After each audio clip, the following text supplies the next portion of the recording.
Hi everybody, Jared O'D here at Dynamis, and today I wanted to relate to you one of the key stories that we use. Every school in England has what they refer to as the runners, and we talk about pupils who abscond from classrooms, school buildings, or the school premises.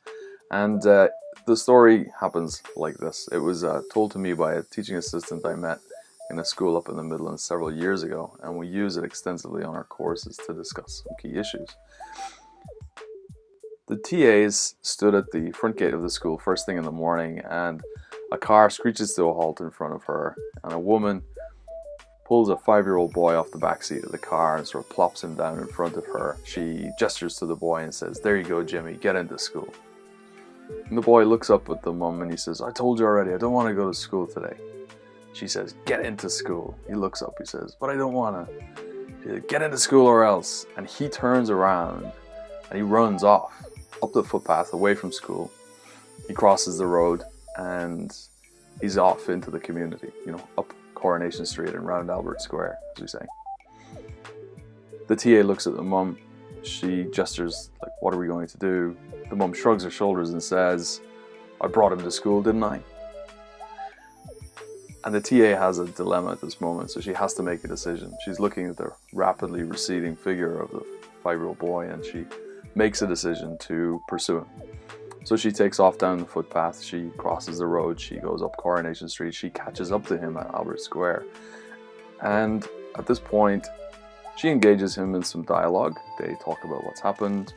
The TA uses all of her communication skills, and she manages to get the boy to agree to come back to school, and she escorts him back to the school premises. And when she gets there, she encounters the head teacher, who starts talking about disciplinary procedures and how she's made a poor decision and a poor choice at that moment.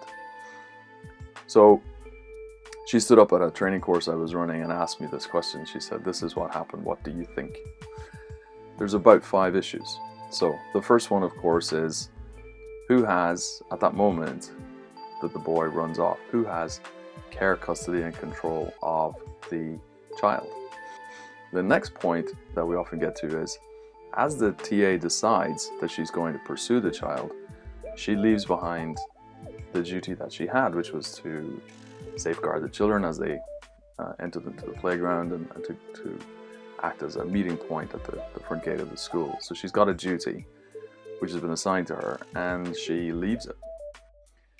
A further issue then is that when you pursue a 5-year-old down the street, and he's in a tizzy, he's having a real wobbly brain moment, and he looks over his shoulder and he sees an adult pursuing him down the street, and he may not make good traffic decisions at that time.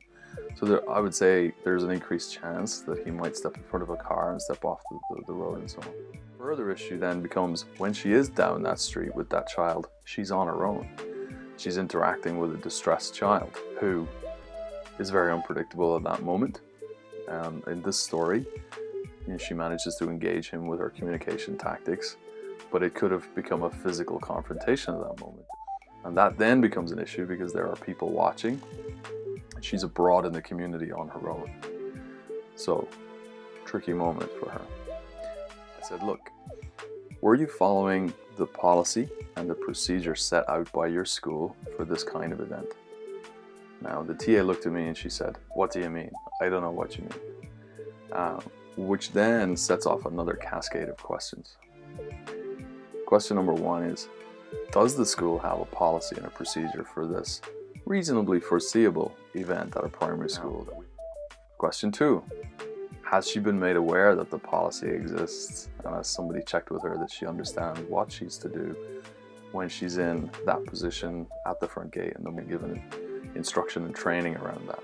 Those are some of the issues as we see them, and I think it's reasonable for us all to consider that kind of event, that a young child has disappeared off the school premises.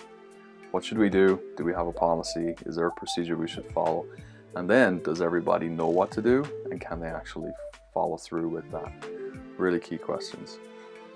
I hope this video has been useful to you. If any of the issues are of particular interest, feel free to get in touch, and we'll do our best for you as always.